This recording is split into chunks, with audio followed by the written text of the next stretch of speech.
Thoughts are basically just like fragments of mental formations that are trying to give us material so that we don't run out of script in like the sitcom of our life.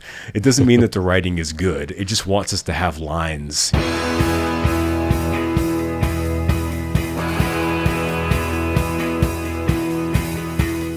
Welcome to The One You Feed.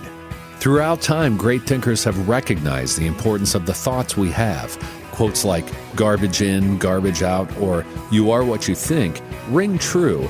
And yet, for many of us, our thoughts don't strengthen or empower us. We tend toward negativity, self-pity, jealousy, or fear. We see what we don't have instead of what we do. We think things that hold us back and dampen our spirit. But it's not just about thinking. Our actions matter. It takes conscious, consistent, and creative effort to make a life worth living. This podcast is about how other people keep themselves moving in the right direction, how they feed their good wolf. Thanks for joining us. Back on the show today is Cory Allen, an author, podcast host, musician, composer, and audio mastering engineer. On his podcast, The Astral Hustle, he speaks with experts in mindfulness, neuroscience, and philosophy. And today, Cory and Eric discuss his new book, Brave New You, a roadmap to believing that more is possible. Hey, Cory, welcome to the show, or welcome back to the show, I suppose I should be saying.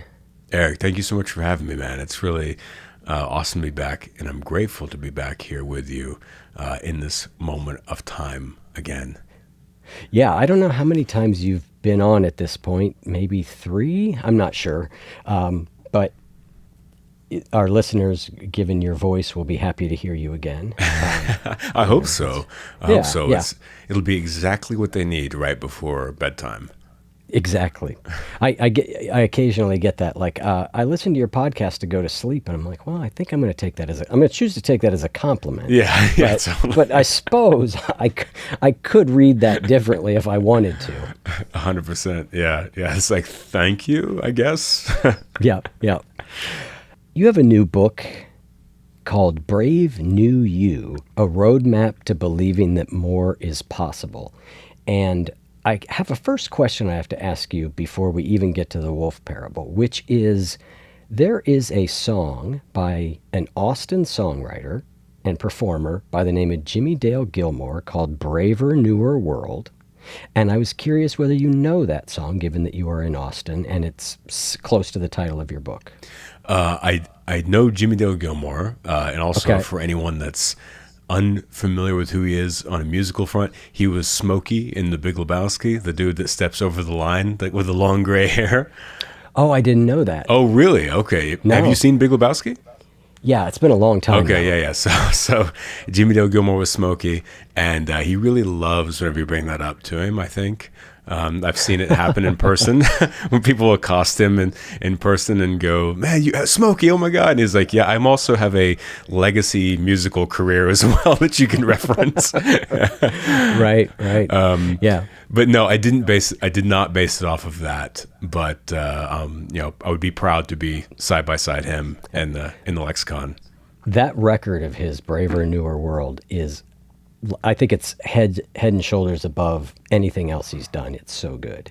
But he also has a song that I love called My Mind's Got a Mind of Its Own, which is such a great title for any of us who wrestle with, say, motivational complexity, meaning we're not sure what we want.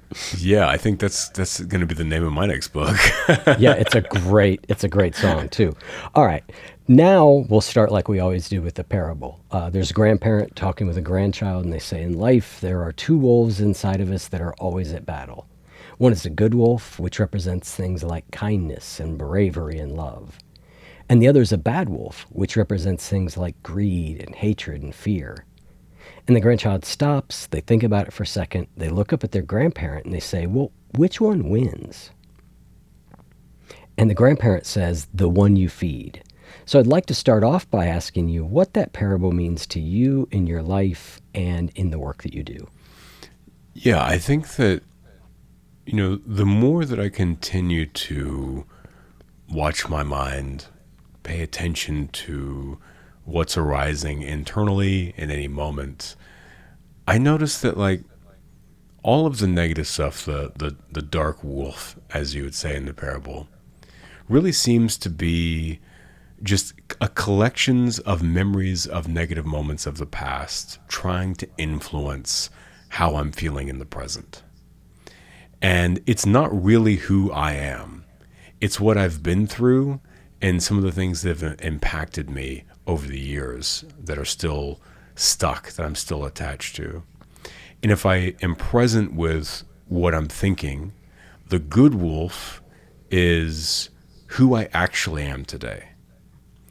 And I think that making that distinction, whenever the mind in the present tries to convince you, give you some negative thought, a negative image of yourself or a situation, I remember that, oh, this isn't me. This is what I've experienced. It's areas where I'm still in pain. It's areas where I'm still clinging. It's areas where I'm still scared or have anger or something. And it's trying to come in here to the present and influence me now. But if I listen to this positive voice, I can see with clarity that who I truly am, my real expression, is this person that I've grown into. And by keeping that framework in mind, it allows me in the present, whenever those negative voices do arise in the mind, to notice them for what they are, and then use that present moment of space to mindfully and intentionally choose to listen to the positive voice or feed the good wolf. Listener, as you're listening, what resonated with you in that? I think a lot of us have some ideas of things that we can do to feed our good wolf, and here's a good tip to make it more likely that you do it. It can be really helpful to reflect right before you do that thing on why you want to do it. Our brains are always making a calculation of what neuroscientists would call reward value. Basically, is this thing worth doing? And so when you're getting ready to do this thing that you want to do to feed your good wolf, reflecting on why actually helps to make the reward value on that higher and makes it more likely that you're going to do that. For example, if what you're trying to do is exercise, right before you're getting ready to exercise, it can be useful to remind yourself of why. For example, I want to exercise because it makes my mental and emotional health better today. If you'd like a step-by-step guide for how you can easily build new habits that feed your good wolf, go to goodwolf.me/change and join the free masterclass. Yeah, I love that idea. I'm curious. You say that it's this collection of memories of what you've been through. To what extent do you think any of that is conscious, or to what extent are you conscious of it? Or to what extent is it sort of a habitual response pattern? I think that, are you conscious of what, the actual material itself, or the reactions it causes?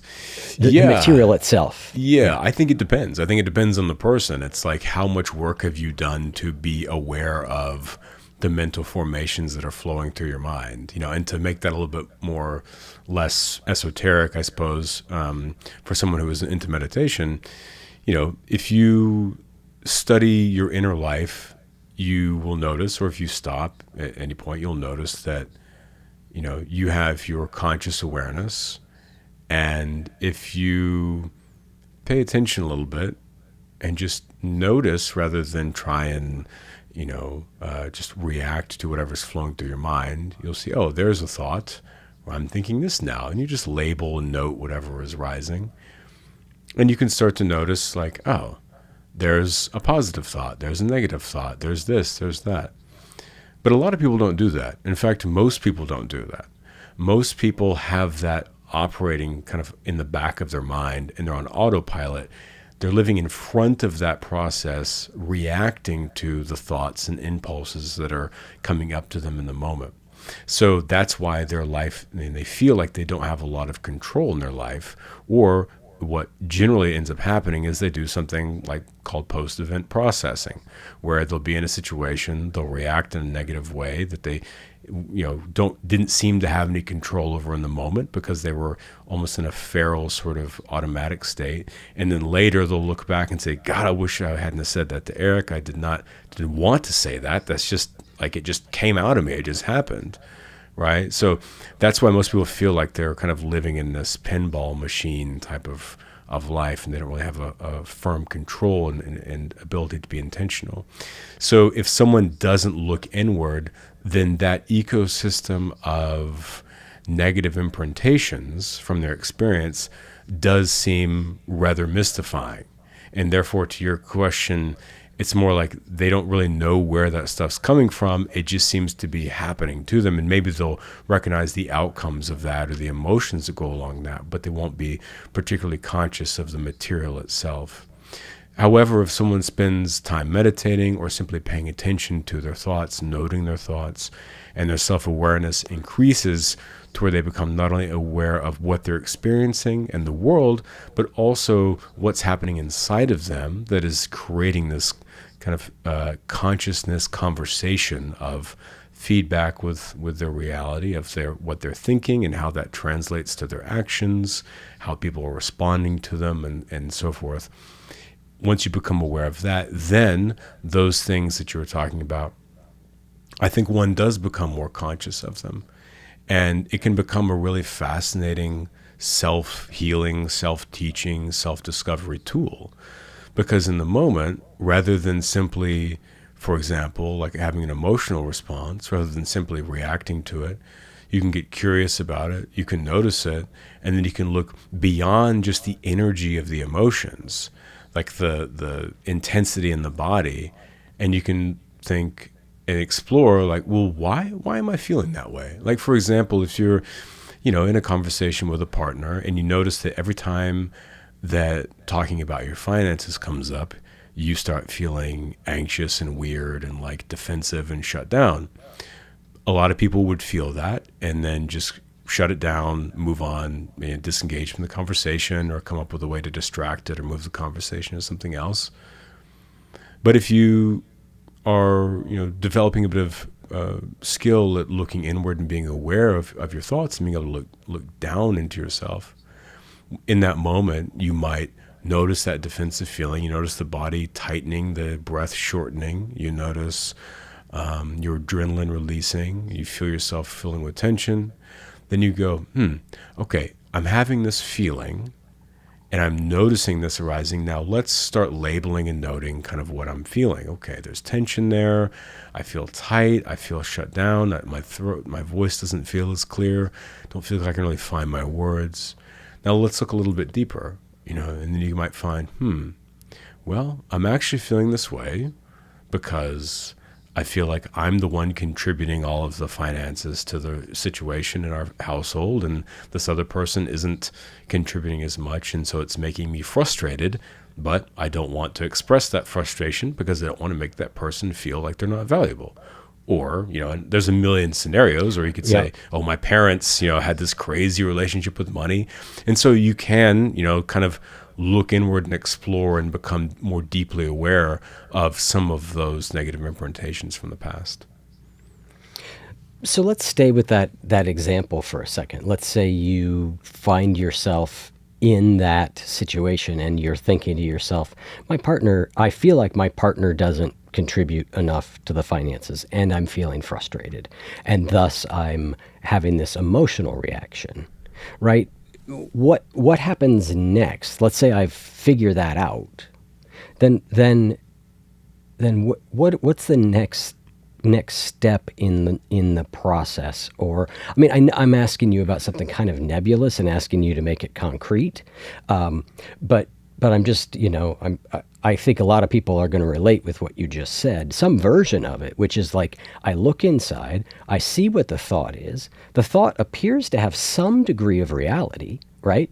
Like, it's real because I'm having it, but it may not be true, meaning is your partner, but you might look at that and be like, well, very clearly, like, we have a $7,000 monthly budget and I put 6,000 of it in, right? So then you'd be like, okay, well, indeed, this is a true thing. And it's a negative thought in a way, or it's at least a thought that is spurring negative emotions. Then what's the next step? Mm-hmm. Yeah. So in that situation, it would be communication. It's recognizing that you're feeling that certain way, that you're having that thought or that projection about reality. And then, we could even saying reality makes it sound complicated, just about, that moment in the conversation. and then bringing it up with a peaceful, mindful, thoughtful, and spacious form of conversation where you're making it clear, like, hey, I would script this like this. I would say, I want to, talk to you about something that I'm feeling. I value you so much in every way possible in our relationship. But something that is starting to bother me, I notice the frustration, is I feel like I'm contributing more. And even though, let's say you could say I'm okay with that, but it is making me feel a little bit frustrated. So maybe can we find a way to find some balance in this, or talk about that a bit more, ask them how they feel about that, just sort of opening that communication without any accusation, making sure to reinforce that you care about them so that they feel safe in that moment. And I think, that's a healthy way to proceed. And, what's amazing is that in that situation, there's a couple of things that come up. One is that you might be able to find a really beautiful moment of closening, because, a lot of people fear that if you have a conversation like that, or you say that, and like I said, in the way that I framed that, there was no accusation. You could say everything's fine. We can keep things the way they are. I just want to share this emotion that's arising for, people fear that that's going to turn into something explosive or whatever, and so they don't have those conversations. But having those conversations which are vulnerable, that's ultimately what we're talking about here, is a person that has a deep feeling that they're scared to share, but they go, if I'm going to be in a relationship with this person, I'm going to lovingly and mindfully and clearly express how I'm feeling. Because real vulnerability is not what you see on social media. It's not someone fake crying into the reel and talking about something. It's about saying something you are actually scared to say. I mean, that's the reality of it. Something that you don't want to say, much less share online. So you don't want to say this thing, but go, what? Let's even pressure test the situation. Let me say it, see if it's received, and if I'm held. And if you do, then it can bring you closer together, and it can be a beautiful thing. I think that since we're on your podcast and like the world in which I think that your listeners generally inhabit, one thing that I have been asked a lot in this very area is people, we focus on and we're taught to let go of tension, to let go of anger, to release those emotions that are unskillful, that breed any of that thing that could be harmful to others. So what happens a lot in relationships or in partnerships is that a person will have another partner who isn't doing the same type of work that they are. They may not be interested in their inner lives or some type of self-development, and which is fine, of course, for them. But they'll be doing their thing. This other person who is working in this mindful work a lot, it feels like they're the one who is always releasing the tension. They're the one who's always like, okay, well, that's annoying to me, but I'm just going to recognize it. I'm going to allow it. I'm going to let it go. It's fine. We're both just doing our thing. And while that's good to not hold on to the tension, what happens over time, of course, is that turns into resentment. And so a lot of people will go, hey, I've been releasing tension left and right over here, but I'm starting to feel a lot of resentment that I can't release. And if I do release it, then I feel like I'm not, sticking up for myself, or I feel like a doormat. And it's amazing how many people I've heard that from, because they're like, I'm doing the right thing. Why is this getting worse? Yeah. Yeah, I mean, that's certainly a challenge I face in an ongoing sort of way, which is recognizing that a lot of times the reaction I'm having has a lot to do with what's going on inside of me, and wanting to have time to process that before I respond externally, which is generally good. And what often happens for me is that the emotional energy dies. And so then there's no energy to say the thing that I probably should have said. Now, some of the time that's the correct thing, right? I am like, actually, I was just grumpy because I hadn't had breakfast yet, and well, I don't care, And then there are other times where it's like, the emotional energy dies. I'm like, oh, no big deal. But then it happens again. I'm like, oh, wait a second. It kind of is starting to be a big deal. And I think I've gotten a lot better at it. But that is that danger. And I think it's a danger of anybody who's sort of in the psychology or spiritual teaching world, where we're sort of told to watch out for these negative energies, right? Is that case? I guess a follow-on question to that would be, there's a theory that says that emotions are information, right? And that, thus we should always listen to them. And I find that to be true and then sometimes not true.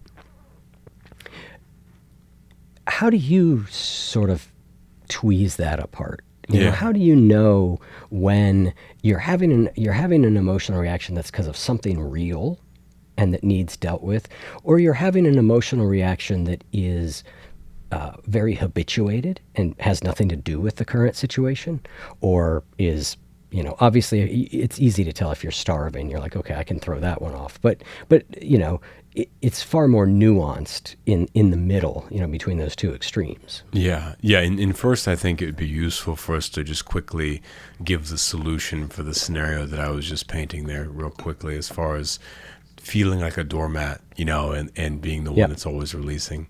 And just to finish that thread, it would be to recognize the emotional energy that you're releasing. What is that connected to? And then communicating about that issue with your partner in a non-emotional way. So it's like, I'm always mad because I'm always the one that does the dishes and they never do it and they leave a mess everywhere. But I'm going to release the energy. I'm just going to keep doing it. And then people get in that cycle forever. But the move is to go, I'm going to let go of the frustration from that. Then I'm going to have a wholesome conversation of like, hey, we need to have a talk about this real quick. As opposed to having that energy and going, we are going to talk about this real quick, and I'm going to wring your neck. And so that's the value of the letting go of the emotional energy. But you have to do the second part, which is the communicating about the issue that's arising. Okay, so you've come a long way, because your first book was was titled "Babe, I Need You to Bring Home the Bacon." Yeah. So, you've really grown. I'm happy to see that in your work. Thanks. Yeah, that was a huge bestseller in the incel world. They loved it. Yeah. On certain Reddit forums. Yes, really well. Dark Reddit forums are blown up with it. No, so your note about habituated emotional reaction versus kind of certifiable ones. To me, I would look for context. Like you said, if you're feeling this feeling that's not connected to anything, that you're just irritated or generally stressed in a sort of global way, then the world is going to seem more irritating, and you're going to have that feeling towards everything.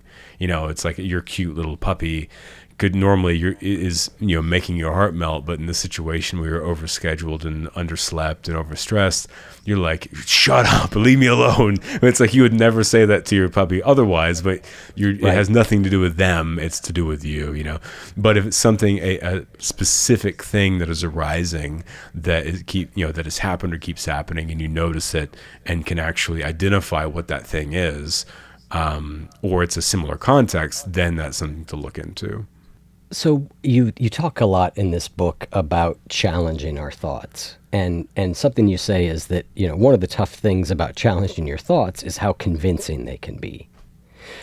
So that's absolutely true. The more convinced I am of a thought, the more I've sort of learned to almost doubt it. Like, smart. Just to at least go, like, if I feel this strongly about it, I might need to investigate that perhaps there's something going on here. But again, that feeling of certainty, of they seem so real. What are some effective strategies for starting to challenge our thoughts, or starting to be able to tell what's the phrasing I like is a helpful or unhelpful thought? Yeah, I think that what I would do is start looking at thoughts as just information, something that's disconnected from us. like something that we have this habit of identifying our thoughts with who we are and what we are. And instead of doing that, just really distancing yourself from them a little bit and seeing them as almost just like a visitor, in the world and in your mind, and thinking about like, oh, they're coming from somewhere else. They're not me, right? They're just something that's passing through for a moment. And I think a fun experiment is to do that with, as you were pointing to, do that with all thoughts that come through your mind, not just the ones that you want to release or disengage. Because really, thoughts are just, if you look at, I like Antonio Damasio's description of them, who's a neuroscientist. He says they're basically like notes of what's just happened.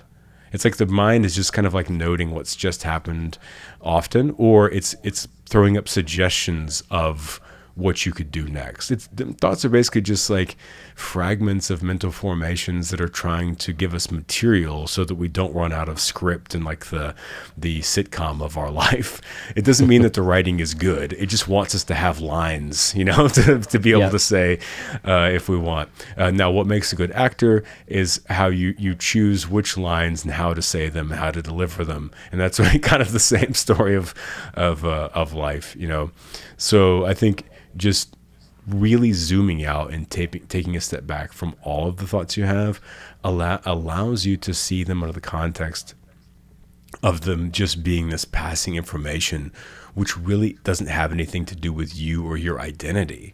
And looking at them as more of like colors on, whatever you're painting on a palette that you could choose from to paint with, as opposed to these deeply significant identifying structures. But isn't there some degree of a thought being more or less accurate?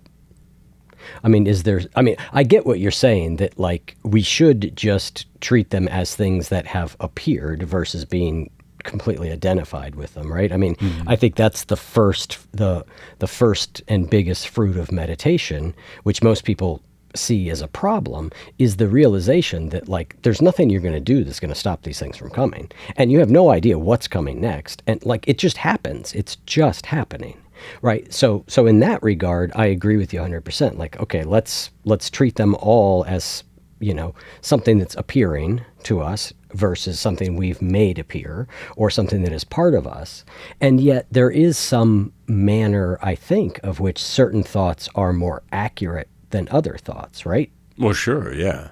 So let's say I get a little bit of distance. If I'm able to say, okay, well, these thoughts aren't me, then I still have some evaluative process to do, right? To say like, well, that thought's actually true or somewhat true or approximates the truth, or this thought is, crazy. Yeah. Again, and unfortunately, most of them are somewhere in between those two, right?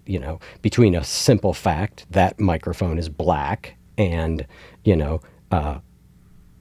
that wall over there is covered with flying locusts when indeed it's not, right? But in between all that, right, is where it gets tricky. I mean, yeah, very far in between all that. But yeah, I mean, I think, Eric is like, I've been really struggling with, is this a microphone or a giant black snake? And I can't, deal with, yes, I know, I hear what you're saying. And it's like, I think that's why I describe them as being kind of tools. I think it's useful to look at them as tools. And, we're getting really granular about it, and we could go even further into it if you want. I don't know if that's going to put your listeners to sleep or not. But I think if we take it to a really practical level, we could say that let's look at a thought about yourself, an intrusive negative thought. If you have this thought in the morning when you wake up and you look in the mirror and you're like, well, I suck and I'm going to fail today. I'm unlovable. Parents hate me. And I'm just projecting at this point, but this, parents hate me. I'll never succeed. Bald men are ugly. All the thoughts that we all have every morning. If you have those thoughts, then, that's a moment where you would pause and go, you know what, this is just, this is just trash. This is garbage. These are weird. Like, I'm probably didn't sleep well. I had some dream or something, and these are just some weird, like, insecurities or something that's arisen for me. Ultimately, what that probably is leading to is, like, I'm feeling, fearful about a new situation I have to enter into that day, something like I'm not familiar with. And so the fear part of the mind that tries to protect you and keep you from going into growth situations because it wants to keep you safe is throwing up these little roadblocks to try and scare you away from going into new territory that will make you grow. That's probably what's really happening. So if you recognize, like, those arising thoughts, it's like, okay, this is just noise. These are intrusive thoughts. They're not real, obviously. That's where that's really helpful. Or alternatively, if you have, good constructive thoughts around self-confidence, where if you're going into a situation, like we could say a professional situation, or you're going to a date and you're thinking, okay, I feel good, look good, feel confident, I got value, let's go do this. And also take it out of the self, like, this is going to be fun. Let's go experiment and, get curious and just have a new experience. This is going to be great. Like, then ride along with that flow of thoughts, And I think that's generally how one would use their discernment to distinguish. Now, if you want to go into the depths of phenomenology and kind of the ontological texture of reality and consciousness, I'm really happy to. I love thinking about that, and I've thought about it for 20 years. It just depends on if you want to get into that with your listeners or not. If anyone's driving, I don't want them to fall asleep and crash and hurt themselves. All right. We'll pull ourselves out, although I'm certainly interested in all that. I think that gets to sort of what I said. Like, my best thought tool is really just to kind of ask myself, like, is this thought useful? Like, is it actually serving a useful purpose right now? Because I might be having a thought that in ways seems sort of negative, but it might be useful, right? Like, I might be feeling bad about something that I did, and I'm trying to figure out how to make it right. It doesn't feel good, but it's a useful thought. Absolutely. But to your point, a general, I suck and I'm going to fail at everything is completely unuseful. You also talk somewhere about, I can't seem to find the exact phrase, but you talk about these thoughts of the future, tend to show up as prophecies, meaning, right? Like, we think we know what's going to happen, right? Absolutely. Yeah. It's such a huge,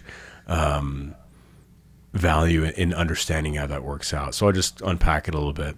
There's something in the book I talk about in terms of self-fulfilling prophecies. Whenever we get these intrusive thoughts and we allow them to affect our, the way that we feel, the way that we're acting, we can end up creating the negative outcome in a situation that we were scared and that we were projecting about in the first place. So an example would be, if we are about to go to a party or something and we're like, I'm nervous, I'm anxious, people aren't going to want to talk to me. I don't know, I look weird, I don't really know anyone. I'm bald, I'm unlovable, like my parents, again. Then whenever you go to the party, you get there and you think about how are you arriving, like your energy, your mindset, your posture, your breathing, your confidence, your comfort levels, your adrenaline, all these different things inside your body. Your shoulders are slumped down, you're a little awkward, you're not in your flow. Most importantly, you're not talking about things that you like and you enjoy. You're not being yourself. You're not leaning into the topics that make you feel alive, that perk you up and give you that energy that you want to bring to a social situation, so that, not to impress anyone, but just so that you'll have fun. You know what I mean? So that you have a good time. So what happens is you get there and you're like, okay, all these people hate me, even though they have met me before. This is unbearable. I'm going to stand on the corner. I'm going to slump my shoulders. And so by following through and believing that thought program, you'll end up actually manifesting that. And I don't mean in a metaphysical way. I mean, you'll bring that situation to life, because your thoughts influence how you feel, and how you feel influences how you act. And so you'll be acting awkward and weird and detached. You won't be making eye contact, and other people will read that as you not being interested in talking to them, or you being closed off for business socially, and so they won't end up talking to you. And so by believing that thought program, you end up creating that outcome. Now, alternatively, if you're about to go out and you're like, cool, this is gonna be really fun. I can't wait to meet these people and it's gonna be interesting. I heard, this person's taking me, they're cool, so they must know cool people. I'm excited to see what this is all about. And you go there and you arrive. You can tell wherever you. I was joking with a friend about this recently. Is that this is one of the key words that people say that you can tell they've been meditating a long time. Like if you listen for this, and Eric, I know you'll have like a million people in mind. Someone that says arising all the time, is someone who's like a hardcore meditator. Right.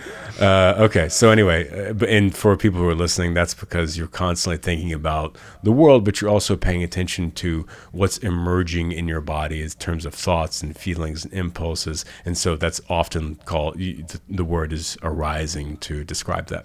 Okay. So when you arise at a party, but when you arrive at a party, then you come with that energy of curiosity and fun. And then people see you that you've never met before. And they're like, oh, this person's awesome. Like they're sparkly eyed and they have good energy and they want to talk. And so then you become attractive and people are magnetized to you. So, that keeping in mind how that self-fulfilling prophecy thing works out, it translates to just every part of life, not only just social situations, but, professional situations, or even if you're just sort of like feeling like kind of a gray day, like an off day. If you wake up and you're just like, I feel kind of tired, like this day sucks, I feel lazy.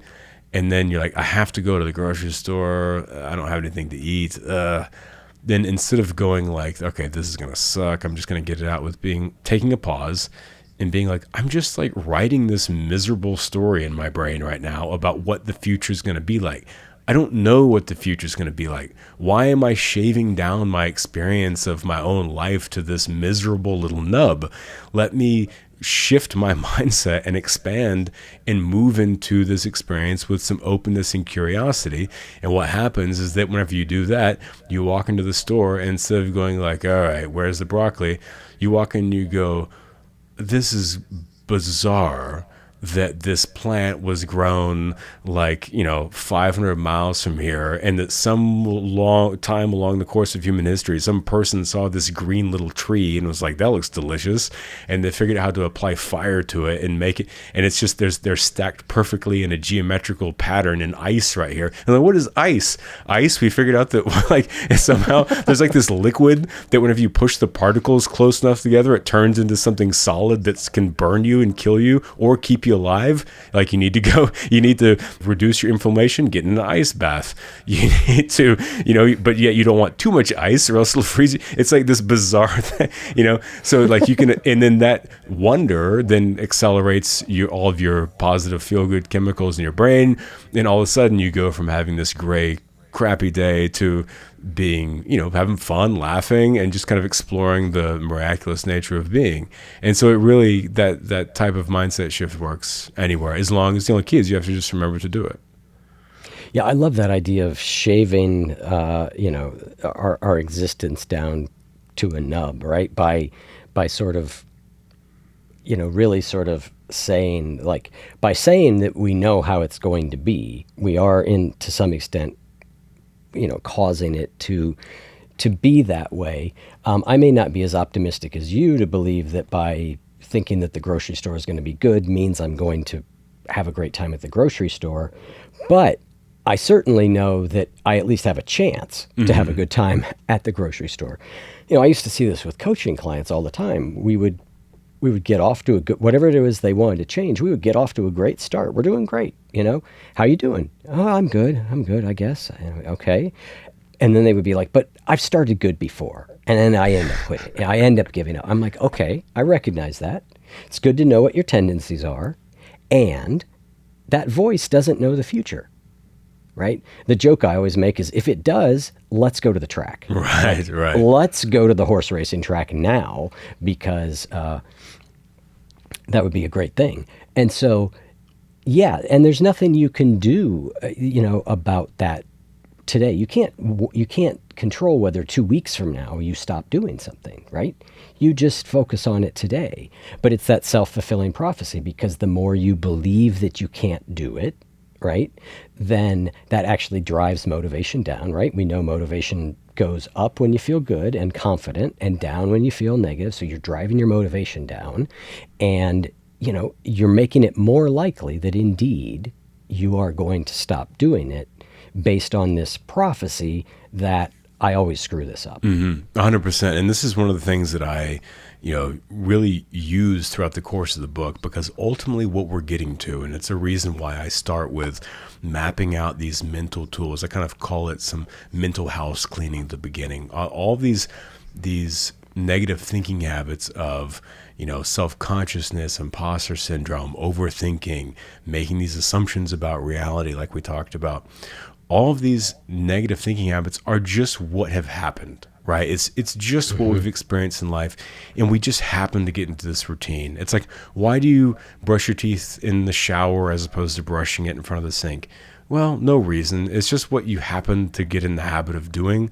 And our negative thinking habits are the same way. And what happens with those habits over time is they limit what we experience. And whenever they limit what we experience for long enough, we then get used to what we're experiencing, and we mistake what is happening now as what's normal, and therefore what is all that's possible, as opposed to what is really available for us in life. And so that's why I start describing these things, ways that we can break these negative thinking habits so that we can start to see a new landscape in our life and really start believing that the things that we want to do, the things we want to achieve, who we want to be, are really within reach. And the self-fulfilling prophecy is one of the ways, the thinking habits we can use in a positive way to start building that. Because to get there, what we need is self-confidence. To be able to go, for example, if someone's listening to this and they want to start a podcast and they go, I want to be as successful as Eric as a podcaster. I want to be as awesome as Eric and have all the same guests. Then they go, well, generally someone is going to think, but who am I? I'm just some random person. I got 1,000 Instagram followers. I don't, have any contacts. Like I can't do this. Now that's a limiting thought program. That's, a habitual way of thinking where someone is stopping before they even start. So what they need is the confidence to be able to go like, you know what, let me try. Let me just start working towards it and go on this journey, see what happens, know that it's going to be, this growth process and so forth. But to get there, what one can do is they need to start kind of building meaning and purpose and that feeling of fulfillment. And that's how you can start building this level of confidence. So if you're following through this, as you mentioned, the self-fulfilling prophecy thing where you're recognizing how you're feeling in the moment, what your outlook and your mindset is, and you're taking time to realign that, to realign your perception, to check in with like what your mindset is, what your outlook is, how you're approaching life, how you're relating to your thoughts. You start doing that more consistently. And by doing that more consistently, by approaching your life with a sense of curiosity and openness and wonder, as opposed to dread and limitedness, then you start experiencing more. And then your self-awareness starts to increase because you're paying more attention to what you're feeling and what you're thinking.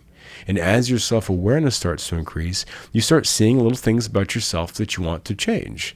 You go, oh, you know what? I should start dressing a little bit sharper. That's going to make me feel better.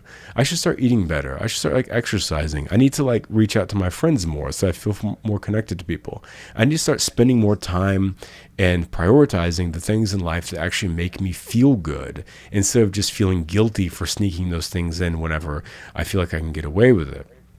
And whenever you start doing those things, all of the neuroplasticity in your brain starts to change, your whole outlook starts to change, and you start to feel a little better about yourself. You start to feel more able to trust your instinct because you had that instinct and you trusted it in a very small way.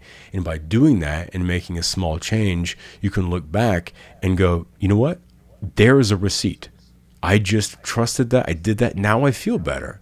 I feel just a little bit, 1 degree better. So maybe now that I have that little tiny bit of self-trust and just proof that I was able to do that, let me do that a little bit more. And so you do that a little bit more and a little bit more and a little bit more. And all of a sudden, now you're going through life feeling like, you know what, I just kind of trust my instinct. I feel good about myself.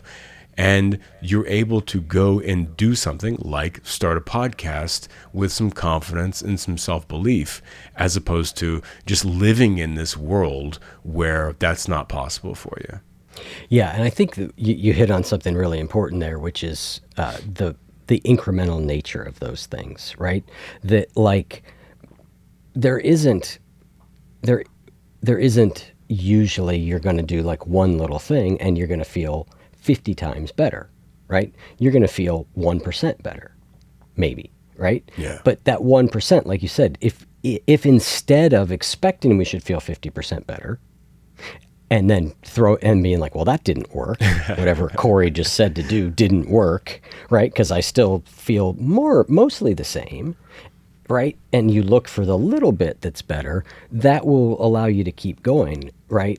And that's what it takes. Is it's at least my experience is changing something like our thought patterns is something that is absolutely doable, and is an incremental affair generally, right? I mean, not that some people don't have dramatic epiphanies and awakenings, but even those often need a lot of integration time. Oh yeah. It's this like, you know, it took me 50 years to get this thinking habit engaged. Now, hopefully a lot of people are starting to do this earlier, but still, I'm not going to undo it that quickly. But it is that incremental nature and looking for the small victories, which then make us more likely to do the thing again. 100%. Yeah. And that's, we were talking yesterday and you mentioned how there was just a lot of ground covered in the book. And that's why I covered a lot of ground, because it's a plan. It starts at where a person is today and leads them through all the things we're talking about to getting them to, basically, I want to get them to how I feel in life now. That's, and I mean that not in the, I don't mean that in my egoic way or anything. It's just like, I feel good. I feel confident in those things, and that I have self-belief and that I can do things. But I also have all of the negative thoughts, let's not forget I'm bald and unlovable. But like lest we forget. Do we need to talk about this afterwards? You really. No, so, but I just, by experiencing this path, it's shown me sort of a direct way of like the incremental steps and blocks you need to be able to unpack and get out of that limiting way of thinking into one where you can become, your version of extraordinary. And I love that you mentioned the intermittentness, because one of the chunks I put in there is set attainable goals. That's one of the keys is like, we don't do things, we don't like the feeling of failure. So if we try and set these giant goals for ourselves, like you mentioned, this 50% increase, whenever it doesn't happen for us, because inevitably it's not possible, then we're going to go, well, that sucks, I can't do it. But alternatively, we like feeling good about ourselves. Surprise, surprise. So if you set an attainable goal, then whenever you achieve it, you're like, I'm pretty awesome. I just achieved that. And so you set another attainable goal and you go, hey, look, I did it again. Hey, look, I did it again. And now, a year later, you've like, I've done something, I've done 365 small things to contribute to me having a better life next year. And again, it all goes back to confidence, belief, self-trust, and clarity. Yeah, I think it's one of the things that the sort of modern wellness industry has, I think it's done a lot of good things in the world. I mean, obviously I'm part of it, you're part of it. But I think one of the things that it has done that is a disservice is the overpromising of things. Right? Like I'm gonna pick on a popular podcaster here, and this is not entirely fair, but I'm just gonna use it because it came to mind, which is, Andrew Huberman's a big fan of like getting out and having a little bit of time in the morning, like getting some light, right? I think this is great. It's an absolutely good thing to do. It helps. But sometimes we oversell something like that to the point that like if we go out and we do it and we are expecting something more than, oh, that was kind of a nice way to start my morning. right? We're expecting that suddenly, like, we are going to be transformed by 15 minutes of sunlight, right? as if And I'm not saying, as if humans had never had the thought of, like, being outside before. exactly. We either, and some of this we bring on ourselves because we want the silver bullet, right? Yeah. We want the easy answer. If we feel lousy, of course we want to feel better quickly. I mean, I pursued this to the gates of insanity and death with heroin, right? Like, I mean, I'm very familiar with this thing, but that sort of realistic expectation is really, really important because it's what gives us the fuel to go on. Because to your point, you don't do something that you don't think is going to work. Mm-hmm. Absolutely. Or that you think you're failing at, right? And so I think that, that idea, is really important. You start the book off very early by saying that people who elevate their lives all have one thing in common. They believe that more is possible for them. And I was really struck by that because it's a very obvious statement on one level, like, of course, right? And it's easy to get into like saying like, oh, well, that's just positive thinking. But actually it's not, right? It's actually it's this very practical thing that actually just says, and I think that the belief that more is possible is for me what the important piece is. Because I have a I don't know what kind of temperament I have, a melancholic enough temperament or that like as soon as somebody starts trotting out the rainbows and stuff, I'm like, like, let me tell you why that won't work, right? But possible I can get to, right? Yeah. Possible I can get to. I can just go, well, maybe it is possible. Maybe it is possible that I can become a good writer. Yes. Right? Yes. I mean, that's the big challenge that I'm sort of right up against right now. And I can look at my writing right now and I can objectively be like, well, it's okay, but it's not great. Yeah. But right. but the fact that I believe it's possible that I'm going to get better, not like, you're so great, Eric, but, like not that. Just you can get better. Yeah. Like, yeah. And I mean, first off, makes such a big difference. It truly does. And I mean, we already know that you're going to turn into a great writer because you just used a double entendre. You said right, and I'm right into that writing. All right, we'll continue on here. We'll clip that. No, it's really true. I mean, and that's what I think is so important to me about anything is practicality and just realness. Being like, let's not just serve up a bunch of positive thinking bullshit. Let's look at the fundamental like aspects of human nature. Let's understand what we're all experiencing and figure out how to just move forward a little bit internally. And I like that you zeroed in on that statement because one of the ways that I let's say downloaded the architecture for this book, the whole structure, was through my Instagram following and my newsletter and whatnot. I'm reaching at least 1 million people a week with my writing. And over the last at least a year, a little over a year, what I would do is I started taking really clear notes on how people are commenting, what posts that they're responding to, how people are engaging, what DMs, I'm getting, of course I get, 100 DMs a day or more or whatever from people. What are they saying? How are they responding? And not just like, what are the words, but like one of the, if you've ever read that book, the 21 Laws of Marketing, Ineffable Laws of Marketing, I think that's what it's called. One of the really valuable keys in there is put your mind in the mind of the prospect. And I think that's what I do with writing and with creating this stuff a lot. Is like, let me visualize what is the experience in a person's life that would have them read something online and comment X to it. What are they going through? Why would they say that? What is the, and I started really thinking about these things because I'm so curious in terms of like, I know what I think people want. Right. Mm-hmm. But that's just my perception. I wanted to try and figure out like, what is the cultural texture actually asking for?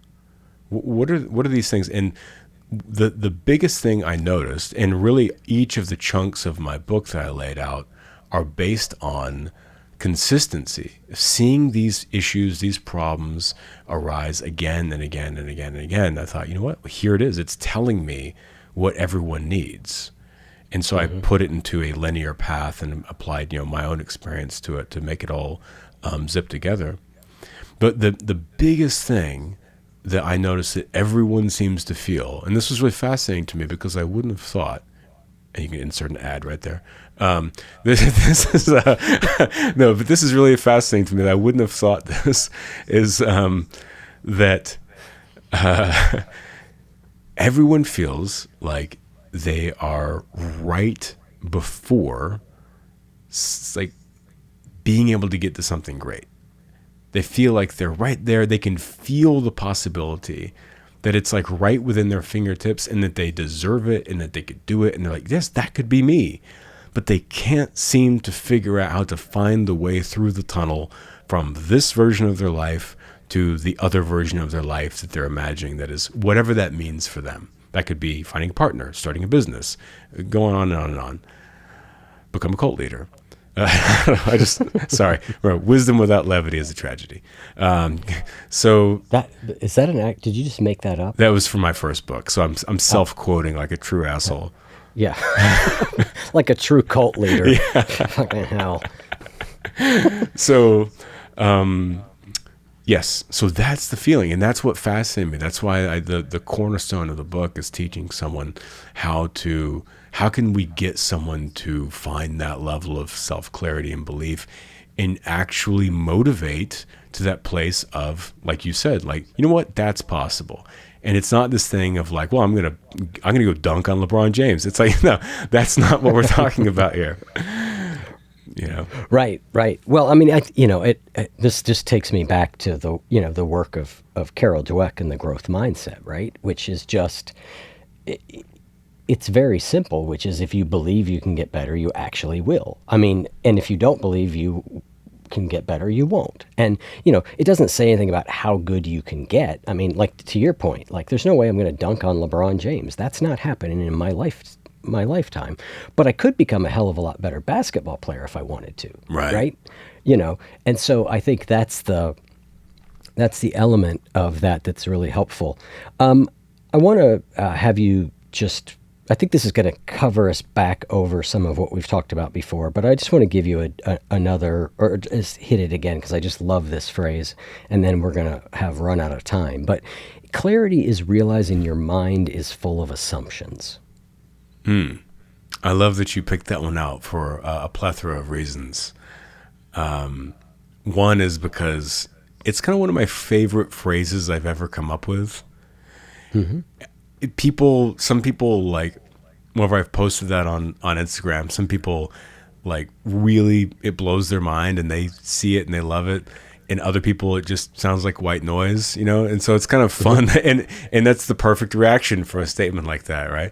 But the other reason I love that you said it is because I literally, out of all the things in the book, this morning when I was writing a newsletter, I picked that sentence to focus on. How bizarre is that, right? We're in sync. Yes, we are. Also, I have your computer tapped. I probably would have had yours tapped. Oh yeah, I guess so. Well, I was thinking if you were taking notes, then, but maybe. I see. Turns out, I love the idea that we both have each other's screens for tapped. So, yes, this is a really valuable concept to think about. We make assumptions about everything all the time, right? As we're going through our lives, we're creating these stories about what's real, what's happening. And I don't mean what's real in the terms of, as you said, there's 1,000 locusts or whatever on the wall over there. But in terms of, like, what's situational realness, relational realness, a sense of, like we're talking of, what's possible, what's actually happening. And what our mind does, this little jerk and awesome guy called the hippocampus, part of our brain, it fills in the gaps in our story that we're writing for ourselves in our mind. And that can be, well, first off, it's necessary, because to be a person, to be conscious, you have to feel like the story is continuous.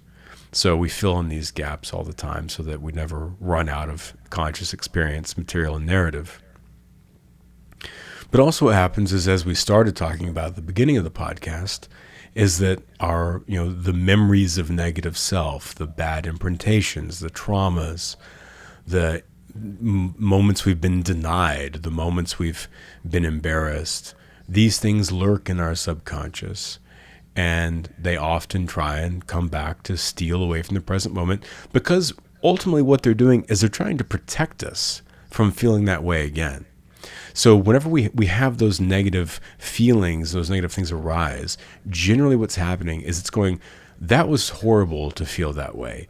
Let's continuously scan the environment so that we can try and recognize situations where we might feel that way again, and then send up emotions that scares us away, that it feels dangerous, so that we don't get near that situation, so we won't have to feel that again.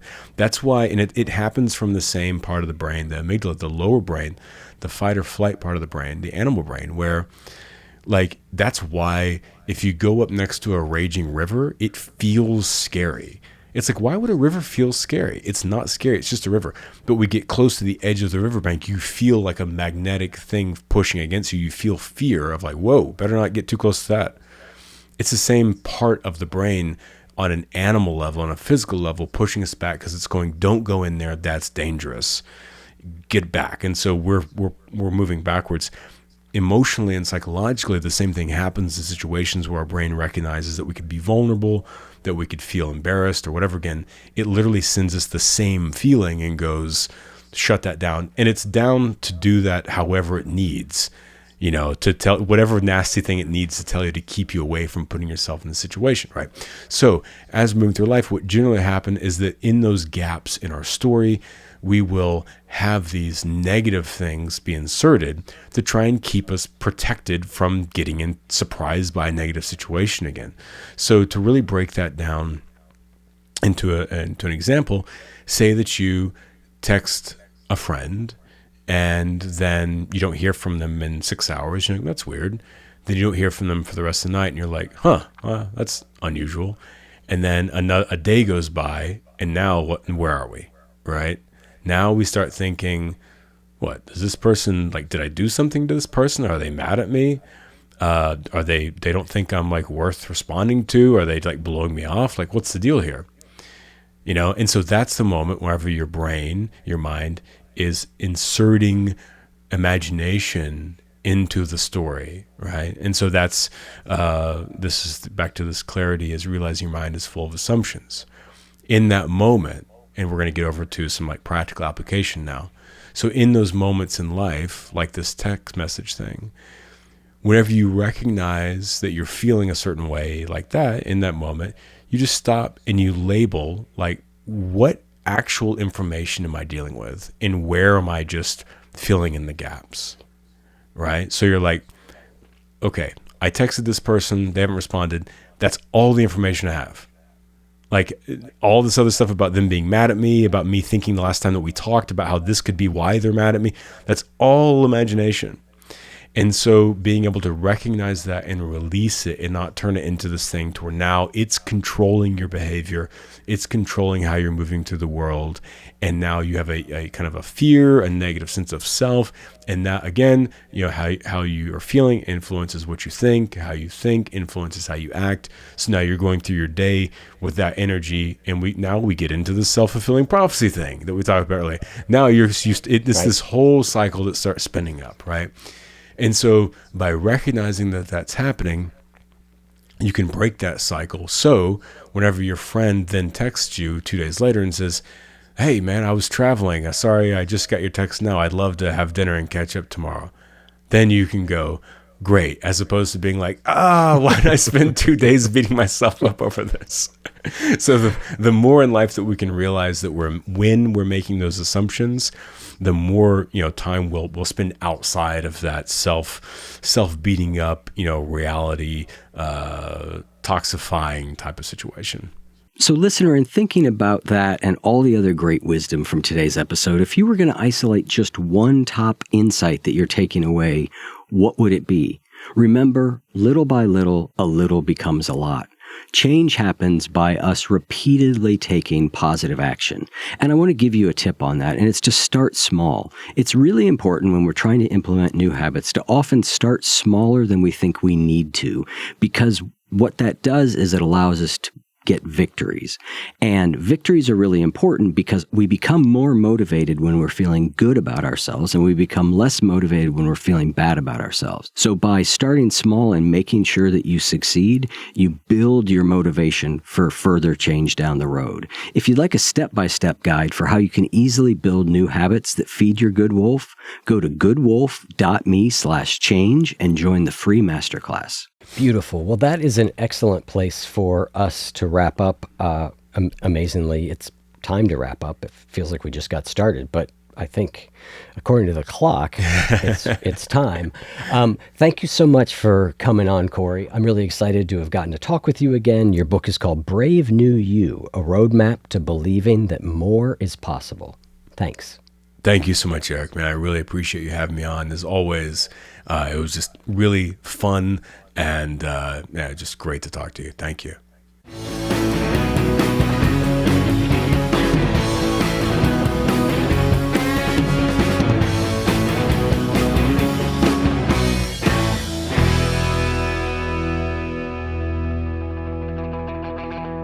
If what you just heard was helpful to you, please consider making a monthly donation to support the One You Feed podcast. When you join our membership community with this monthly pledge, you get lots of exclusive members-only benefits. It's our way of saying thank you for your support. Now, we are so grateful for the members of our community. We wouldn't be able to do what we do without their support, and we don't take a single dollar for granted. To learn more, make a donation at any level, and become a member of the One You Feed community, go to oneyoufeed.net/join. The One You Feed podcast would like to sincerely thank our sponsors for supporting the show.